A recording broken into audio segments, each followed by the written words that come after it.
দেখো, আমরা ধানের খোলা মাঠে আছি, কাদা পানি ভরা। কৃষক আর মহিষ দিয়ে জমি চাষ করছে, চারপাশ শান্ত।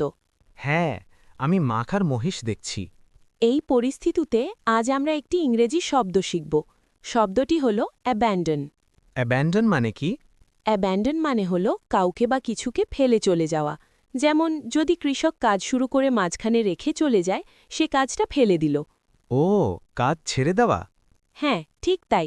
মাঠে কাজ শুরু করে আর না করলে সেটা অ্যাব্যান্ডন। এই শব্দের কাছাকাছি কিছু ইংরেজি শব্দ আছে। Leave, quit, desert, give up, forsake. সবগুলোর মানে প্রায় এক, কিছু ছেড়ে চলে যাওয়া। বুঝেছি। এবার উল্টো মানের শব্দ। Keep, stay, continue, care, support. এগুলো মানে হলো ধরে রাখা, থাকা, চালিয়ে যাওয়া, যত্ন নেওয়া। মানে কাজ ছেড়ে না যাওয়া। ঠিক। অ্যাব্যান্ডন একটি ভার্ব, মানে কাজের শব্দ। Farmer abandoned field. ছোট বাক্য। খুব ভালো।